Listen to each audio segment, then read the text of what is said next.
It took me 27 years to understand that the problem was never me. 27 years of carrying a weight I didn't know had a name. 27 years of wondering why I was always the one who didn't fit, the one who made things complicated, the one who somehow turned family dinners into minefields just by existing. I used to think there was something fundamentally broken in my wiring, some defect in my personality that made me incompatible with the people who were supposed to love me unconditionally. I'd lie awake at night, cataloging my flaws, trying to figure out which part of me needed to be sanded down, smoothed over, erased. But here's what I know now. The problem was never that I was broken. The problem was that I refused to pretend I wasn't seeing what I was seeing. They called me difficult. That was the word. Difficult. It showed up in every conversation about me, whispered between my parents when they thought I couldn't hear, explained to relatives with a tired sigh, used as both diagnosis and verdict. He's just difficult.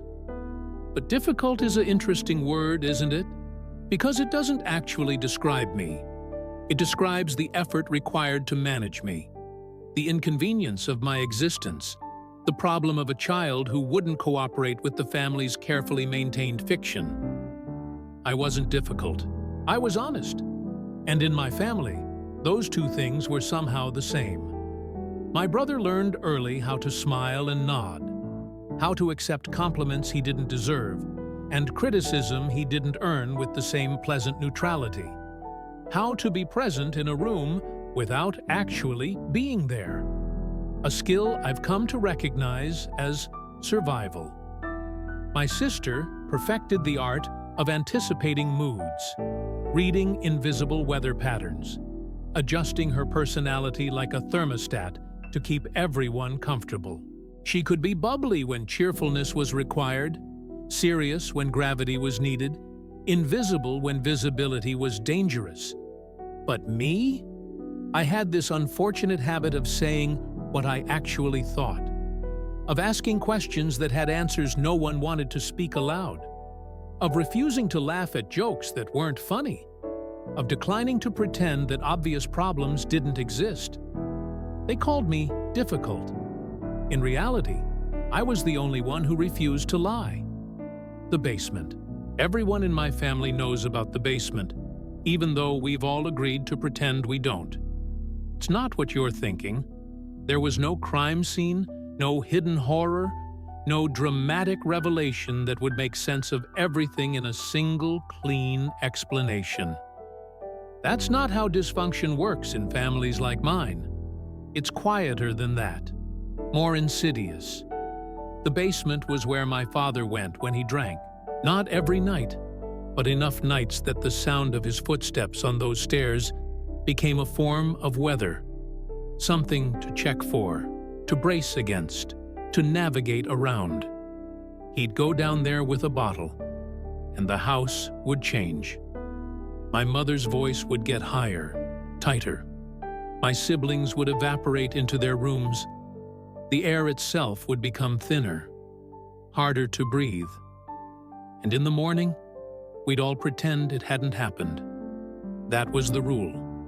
The unspoken, sacred rule. We don't talk about the basement. We don't mention the bottles.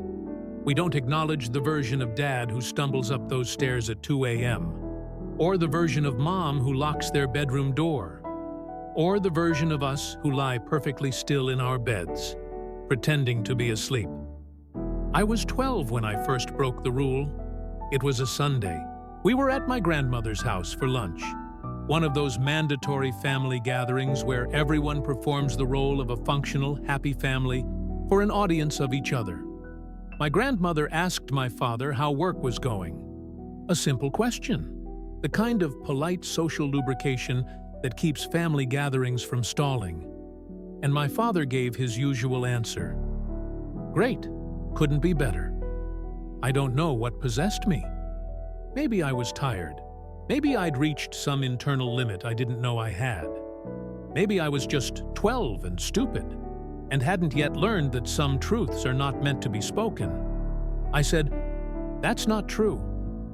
The table went silent. Not the natural pause of conversation, but the sharp, sudden silence of an emergency.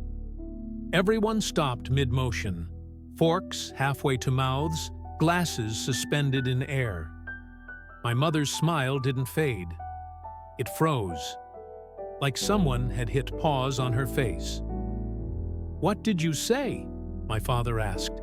His voice was quiet, dangerously quiet. "You said work was great, but you've been coming home upset every day this week. You said your boss was making your life hell. You said you might get fired." I was trying to help.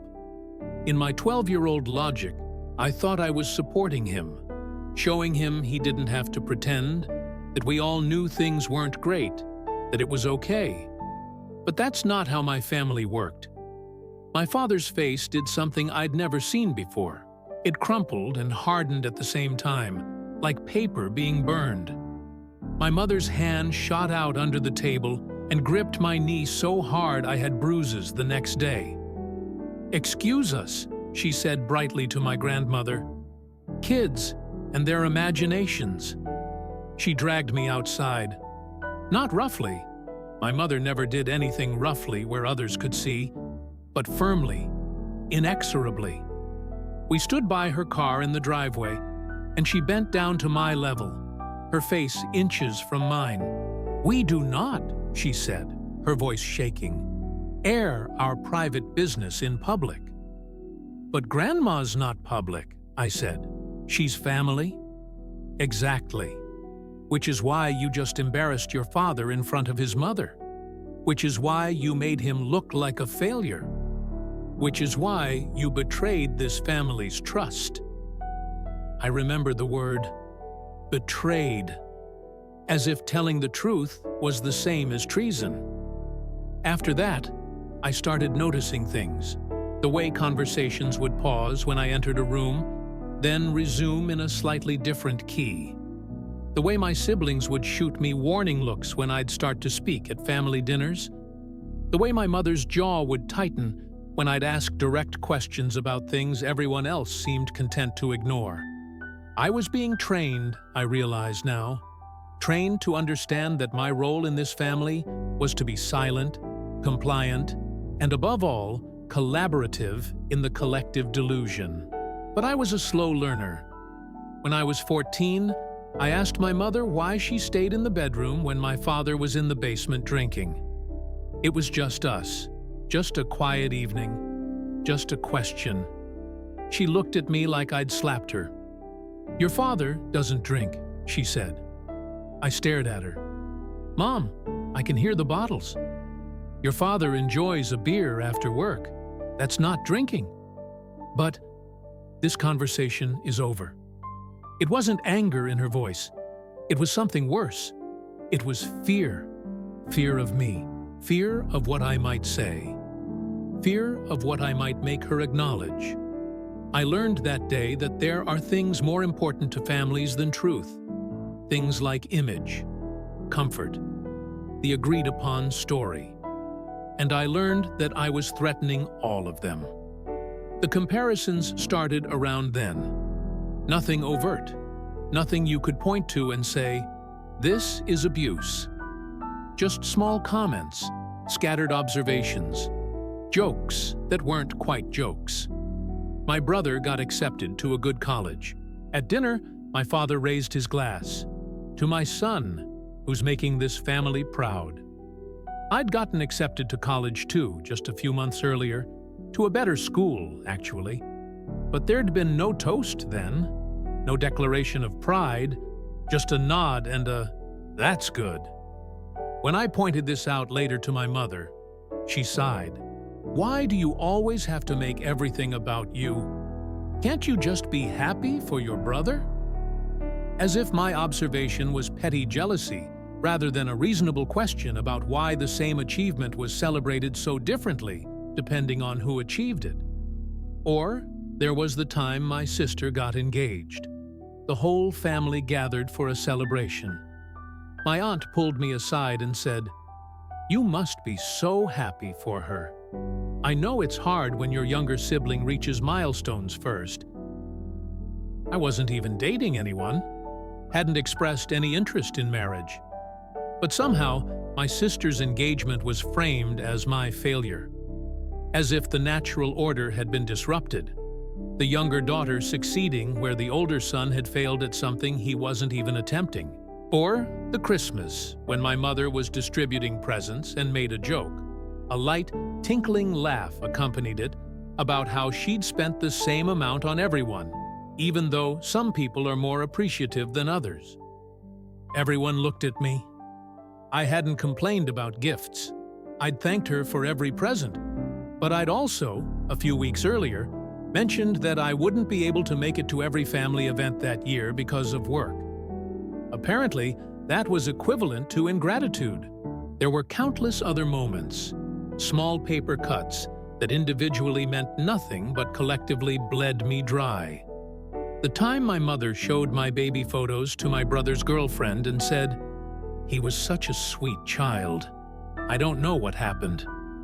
Said it laughing, like it was a joke, like I wasn't standing right there.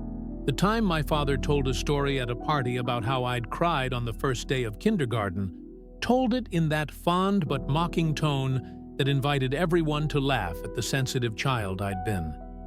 When I asked him later why he'd told that story, he looked genuinely confused. "It's funny," he said. "Learn to take a joke." The time my siblings planned a surprise party for my mother's birthday and didn't tell me about it until the day before. "We figured you'd be too busy," my sister said, even though I'd driven 3 hours for my brother's birthday the month before, even though I'd always made time for family events. The time I got sick at a family reunion, actually sick with a fever and chills, and my mother whispered to my aunt, loud enough for me to hear, "He's always something," as if being ill was a personality flaw, as if my body's inconvenient betrayal was just another example of me being difficult. The time my brother borrowed money from my parents for a down payment on a house, and everyone celebrated his financial responsibility.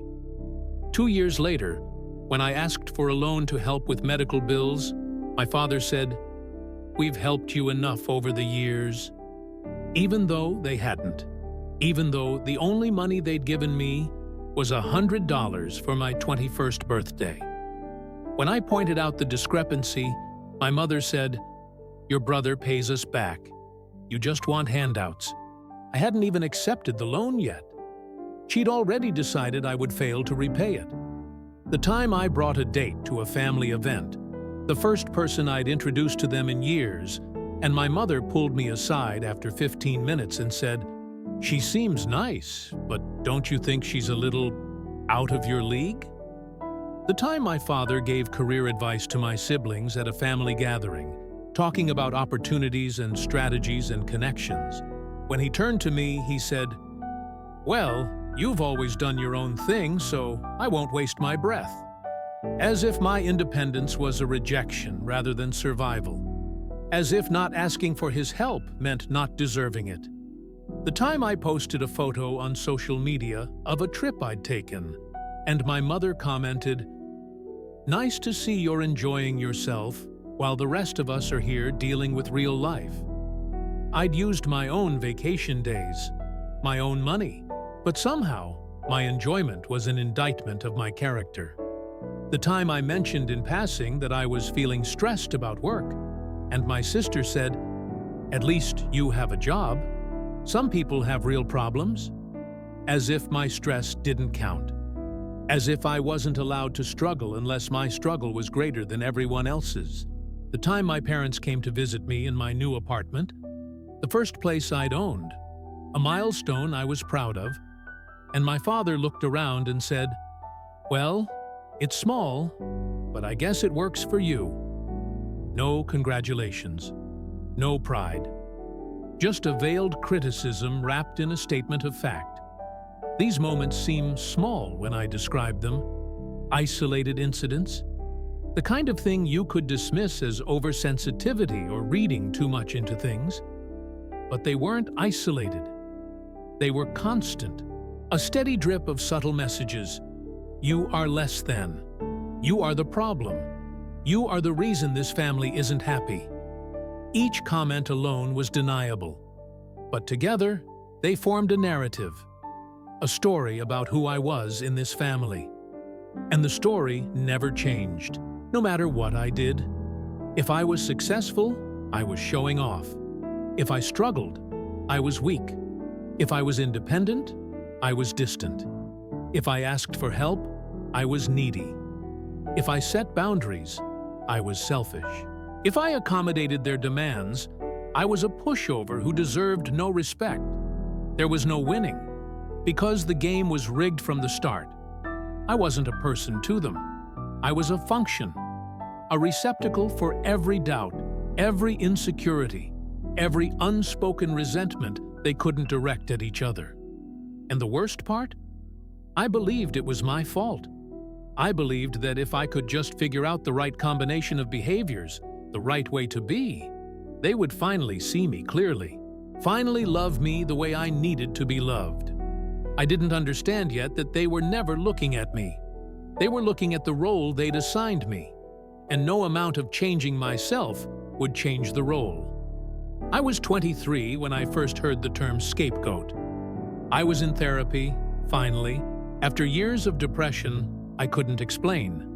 Years of feeling fundamentally wrong in a way I couldn't articulate. My therapist was asking about my family, and I was doing my usual thing, minimizing, explaining, defending them. They're not bad people, I kept saying. They didn't beat me or anything. They just, I don't know. We don't get along. Describe a typical family dinner, she said. So I did. I described the small comments, the loaded silences, the way conversations would shift when I spoke, the way my siblings seemed to have an understanding I wasn't part of, the way I always left feeling exhausted and somehow guilty, though I couldn't say what I'd done wrong. When I finished, she was quiet for a moment. Then she said, "Has anyone ever explained to you what a scapegoat is in a family system?" I knew the biblical reference, the goat that carries away the sins of the village, but I didn't understand what that had to do with me. In dysfunctional family systems, she said, there's often one person who gets designated to carry all the family's problems, all the tension, all the unspoken issues, all the collective shame. It gets loaded onto one person, and that person's role is to be the problem, to be the difficult one, to be the reason the family isn't perfect. She paused, watching my face. It's not because that person is actually problematic. It's because the family needs someone to blame, someone to point at when things go wrong, someone whose exclusion lets everyone else feel better about themselves. I felt something crack open in my chest. Not pain, exactly. Recognition. Every family needs someone to carry what no one wants to admit, I said slowly. She nodded. And in your family, that someone was you. Understanding didn't make it easier. If anything, it made it harder. Because once you see the pattern, you can't unsee it. And once you understand your role, you face a choice. Keep playing it or stop. I tried talking to my family about it. That was my first mistake, thinking that naming the dynamic would change it. Thinking that if I just explained what I'd learned, they'd see it too. And we'd all laugh about the misunderstanding and move forward as a healthier unit. I was still so naive. I brought it up at a family dinner. I'd rehearsed what I wanted to say, tried to keep it non-accusatory, focused on patterns rather than blame. I've been in therapy, I started, and I've learned some things about family dynamics that I think might apply to us. There's this concept called scapegoating. My father cut me off. Here we go. He's in therapy for 5 minutes, and suddenly we're all sick. That's not what I'm saying. No, please, continue. Tell us all what's wrong with us. You're so good at that." My mother put her hand on his arm. "Let's not do this at dinner."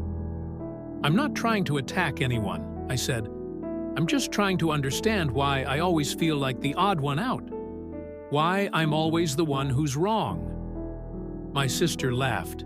Not meanly, just casually. "Maybe because you are. I mean, you're the one who's always starting drama."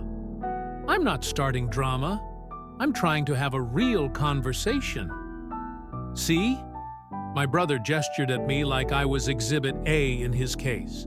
"This is exactly what we mean. You can't just have a normal meal.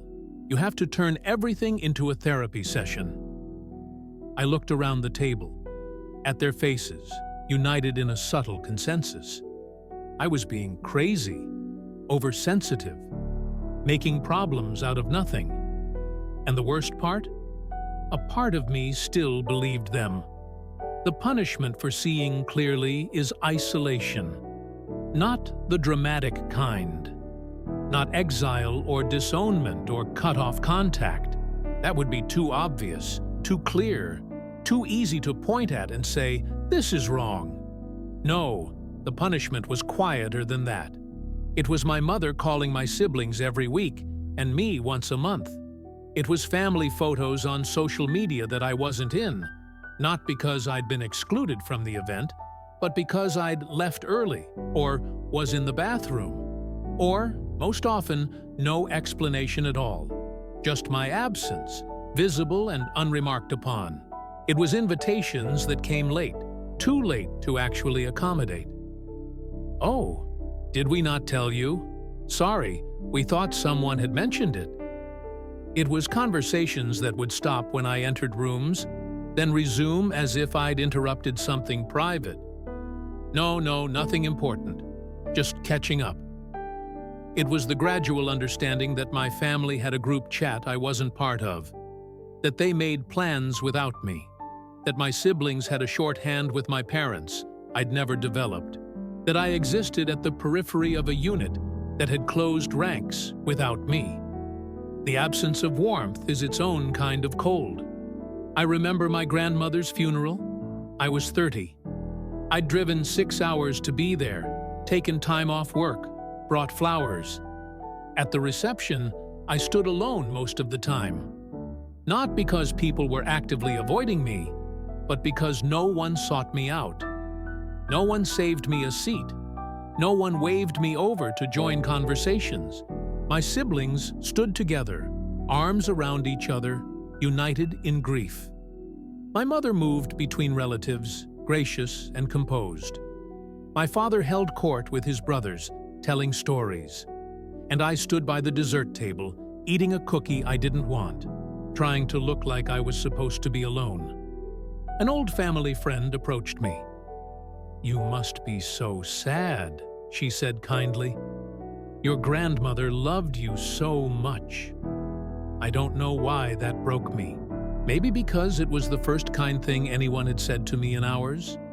Maybe because I wasn't sure it was true. I'd always felt like my grandmother saw me the way my parents did, as the problematic one, the difficult grandson.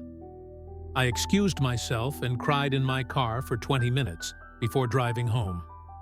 I didn't say goodbye to anyone. No one called to check if I'd made it back safely. 3 days later, my mother texted, "Hope you got home okay. Wish you'd stuck around longer. Everyone wanted to talk to you." Everyone had wanted to talk to me. Sure. There's a moment that comes when you stop fighting for your place in a family that doesn't want you there. When you stop trying to prove you're not the problem. When you stop hoping that if you just change enough, try hard enough, smooth down enough of your edges, they'll finally see you clearly. For me, that moment came on a Tuesday. Nothing dramatic. Just a realization, quiet and final, like a door closing softly. I'd called my mother to tell her I'd gotten a promotion at work. A big one. The kind I'd been working toward for years. I was excited, proud, wanted to share it with someone. She said, "That's nice, honey. "Listen, I have to go. Your brother's on the other line. He's having a rough day." And she hung up. I stood there, phone in hand, in my apartment I'd worked so hard to afford, and I understood. It didn't matter what I achieved. It didn't matter how hard I tried. It didn't matter if I was successful or struggling, present or absent, compliant or difficult. My role in this family was to be the problem. And nothing I did would change that, because the role existed independent of who I actually was. I was a supporting character in their story, and my function was to make them feel better about themselves by being worse. Love was conditional, and the condition was, be someone else, be smaller, be quieter, be less perceptive, be willing to pretend. Acceptance required self-betrayal. It required me to lie about what I saw, to minimize what I felt, to collaborate in a fiction that made me sick. Belonging had a price, and the price was me. That's when I understood. And understanding changes everything. Not because it makes the pain go away, not because it gives you closure or resolution or any of the tidy endings we're taught to expect. Understanding doesn't heal the wound. It just shows you where the wound is and that it wasn't your fault. I started pulling back, not dramatically, no big announcements or final confrontations, just slowly reducing contact, responding to texts less frequently, declining invitations more often, creating distance not out of anger, but out of self-preservation. My family noticed, of course, but interestingly, they didn't fight it. My mother would occasionally text, "You've been so distant lately. Is everything okay?" And I'd respond, "Everything's fine, just busy." And she'd accept that, because the truth was, my absence was easier for everyone. Without me there, family gatherings were smoother. No one had to worry about what I might say, what I might notice, what I might ask. The performance of family happiness was easier without an unwilling cast member. My siblings didn't reach out. My father didn't call. And I realized they'd never really wanted me there. They'd wanted the version of me that agreed with them, the version that played along, the version that carried their shame without complaint. When that version stopped being available, they didn't fight to keep me. They just let me go. The silence after you stop performing is deafening. People talk about the relief of leaving toxic situations. And there is relief, but there's also grief. Massive, complicated, impossible to explain grief. Because I didn't just lose my family, I lost the hope of my family. The fantasy that one day they'd wake up and see me, really see me, and apologize for all the ways they'd made me feel invisible. I lost the birthday calls that never felt quite warm enough, but were still something. I lost the holiday cards with my name spelled wrong but still included. I lost the sense of belonging to something larger than myself, even if that belonging always came with a price. I lost the hope that I could fix it, that I could be enough. There's a particular loneliness to understanding that you were never the problem, but that the people who made you feel like the problem will never admit it. They'll go to their graves believing their version of events, believing you were difficult, believing they tried their best and you just couldn't appreciate it. The loneliness isn't in being alone. It's in knowing that the truth of your experience will never be validated by the people who caused it. I spent the first few months after pulling back, waiting for them to notice. Really notice. Waiting for someone to call and say, "Hey, what's going on? We miss you.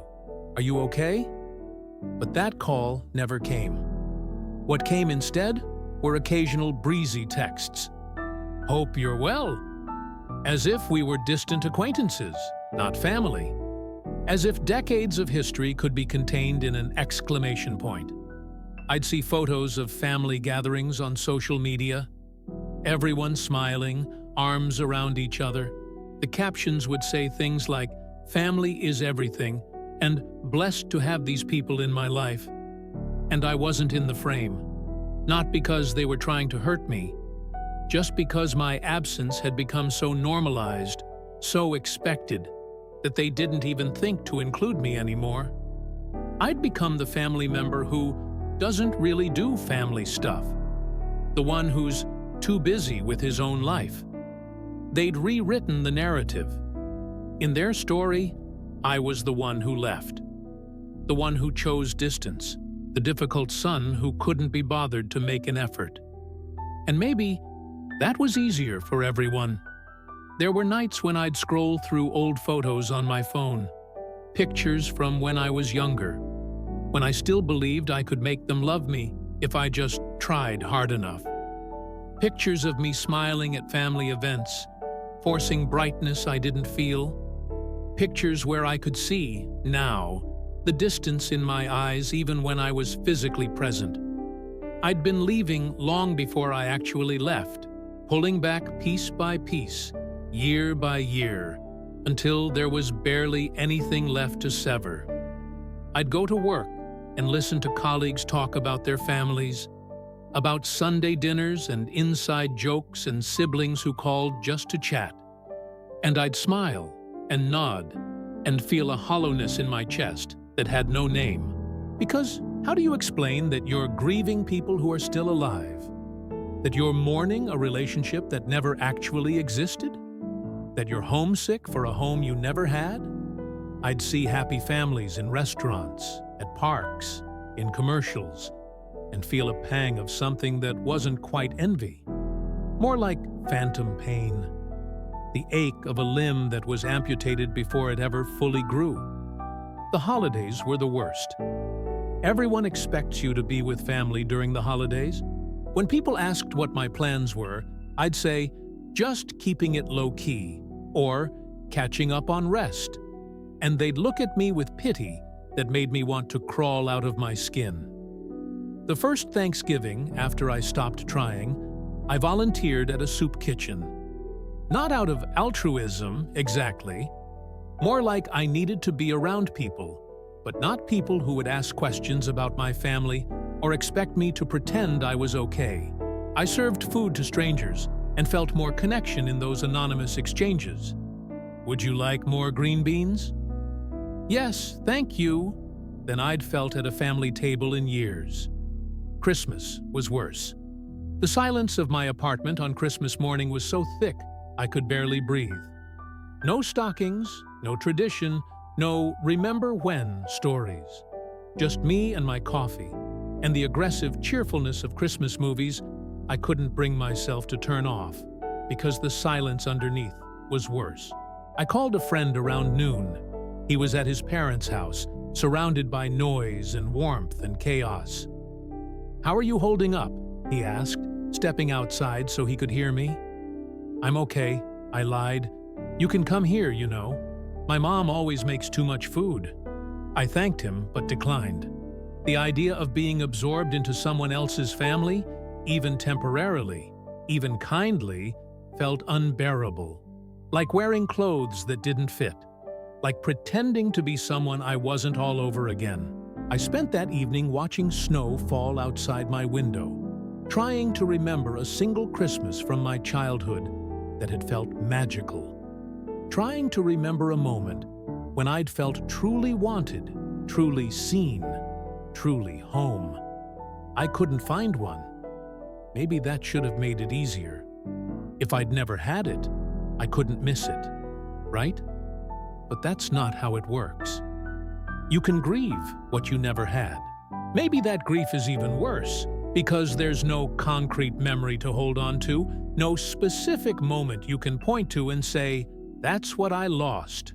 You're grieving a possibility, a potential, a version of family that only ever existed in your imagination. I started having dreams about showing up to family events where everyone was happy to see me.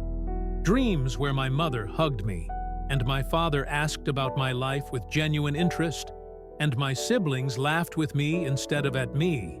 I'd wake up from those dreams feeling more alone than ever, because for a few moments, I'd believed it was real. The grief came in waves. Sometimes I'd go weeks feeling fine, confident in my decision, clear about why I'd needed to pull back. And then something small would trigger it. A song that reminded me of my childhood, a holiday I used to spend with them, seeing a father and son laughing together in a store. And I'd be back in the thick of it. The longing, the anger, the sadness. People would say things like, "At least you have your health," or "Family isn't everything," or "You can create your own family."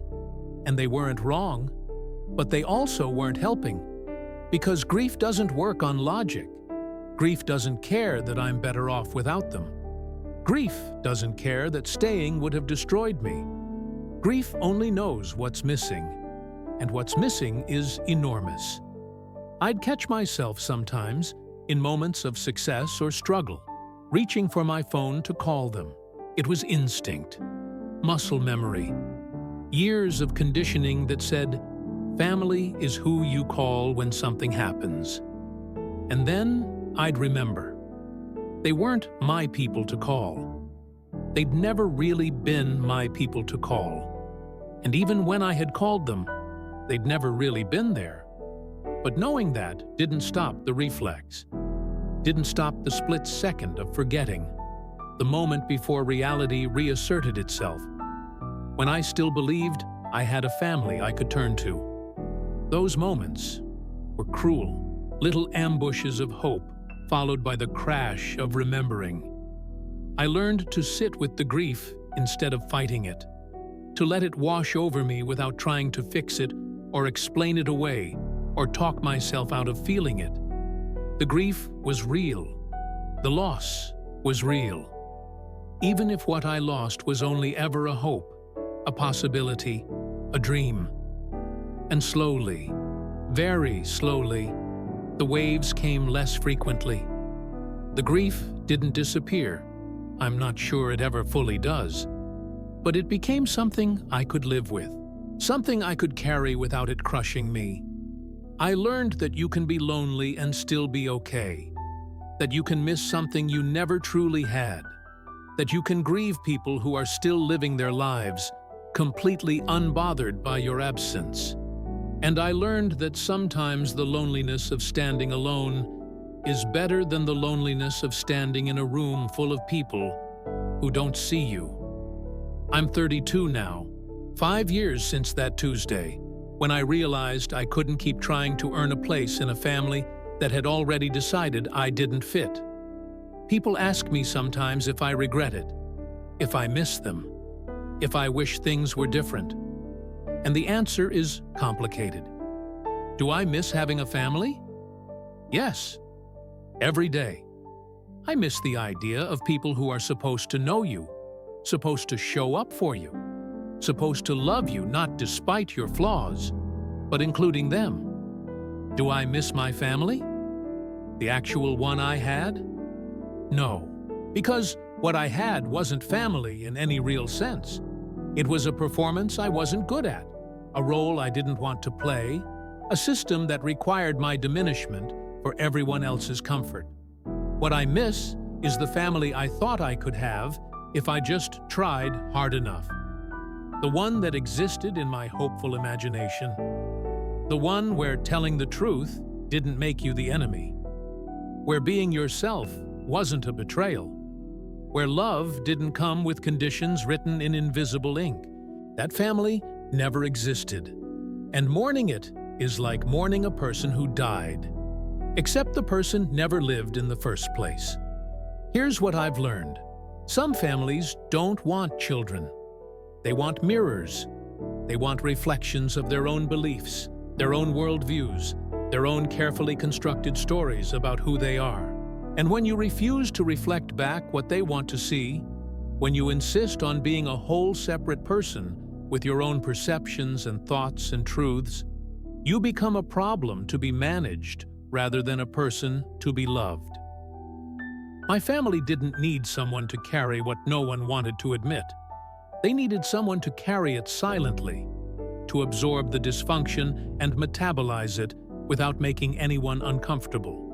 When I stopped doing that, when I started naming what I saw, asking questions that had uncomfortable answers, refusing to pretend everything was fine, I stopped being useful in my designated role, and a broken tool gets discarded. I'm not saying this to be bitter. I'm saying it because it's true.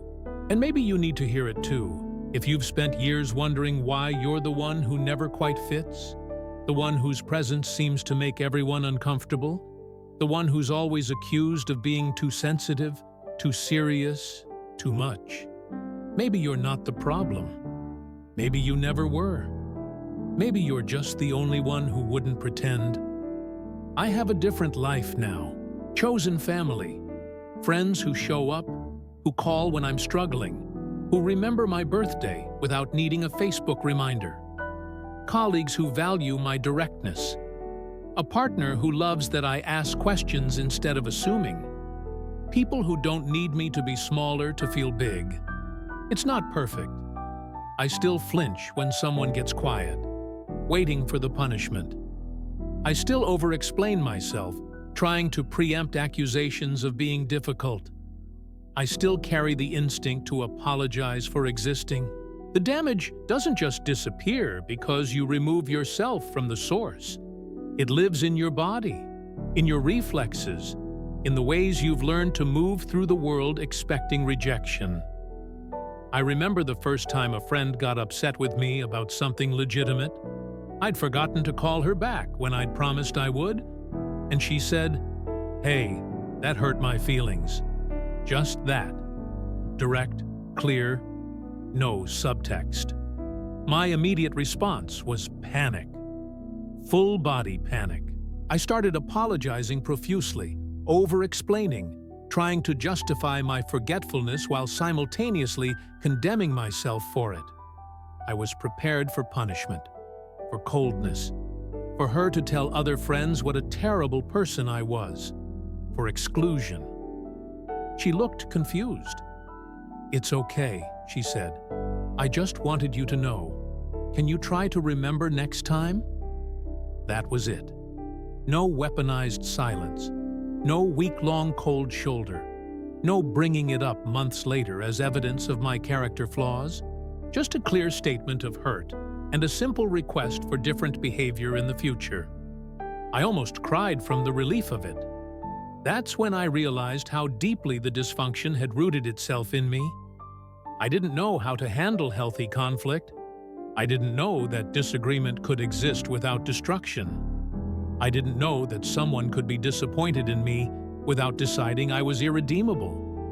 I'm still learning. Learning that when someone says, "I need to talk to you," it doesn't always mean I'm in trouble.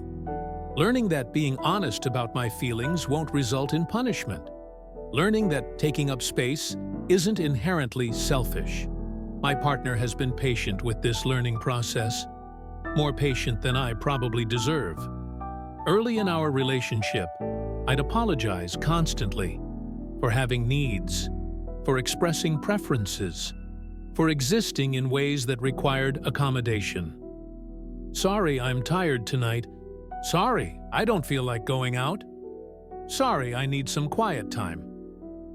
After about the 100th apology, she sat me down and asked, "Why are you always apologizing for being human?"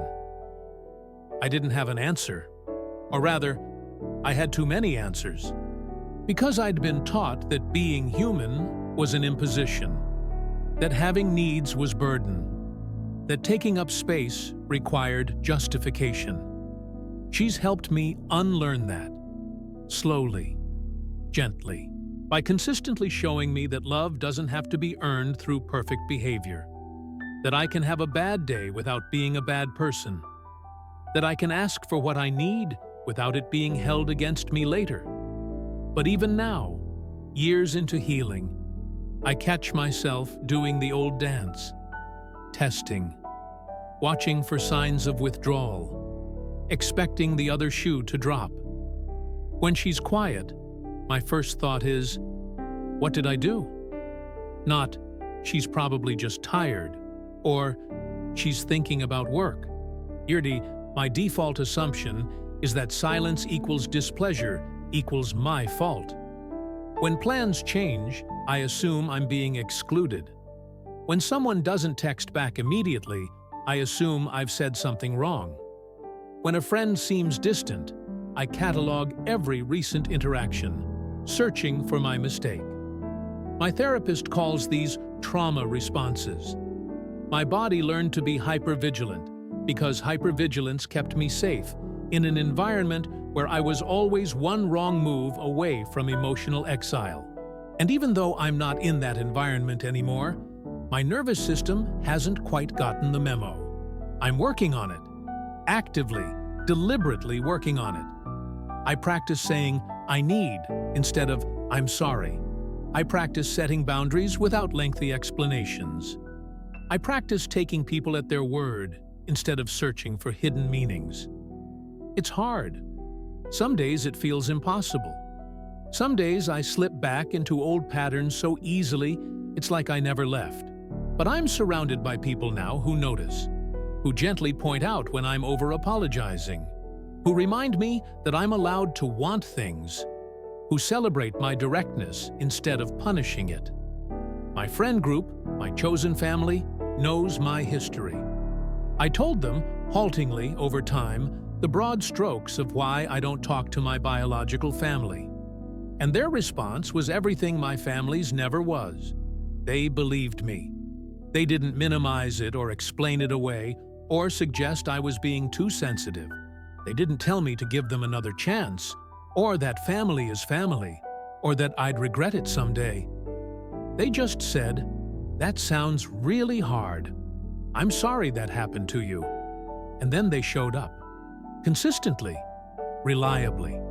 They became the people I call when something happens. The people who check in when I'm quiet. The people who make plans and include me and want me there, not out of obligation, but genuine desire. Last year, they threw me a surprise birthday party, a real one, with people who actually wanted to celebrate me, with inside jokes I was actually part of, with a cake that had my name spelled correctly. I cried, not sad crying, happy crying, overwhelmed crying. The kind of crying that comes from finally experiencing something you had stopped believing was possible. My partner found me in the bathroom, trying to pull myself together. "You okay?" she asked. I couldn't find words. I didn't know it could be like this. She hugged me. "This is what you deserve. This is what it's supposed to be like." And I believed her. In that moment, surrounded by people who chose me, I actually believed her. That's the thing about healing. It doesn't mean the damage disappears. It means you learn to recognize what real love looks like. And you learn that you're worthy of it. Sometimes I wonder what would happen if I went back. If I showed up at a family dinner, apologized for being distant, tried to rebuild, would it be different? Would they see me differently? Would we find some way to be family that didn't require me to betray myself? But then I remembered the basement, the unspoken rule, the way truth was treated like treason.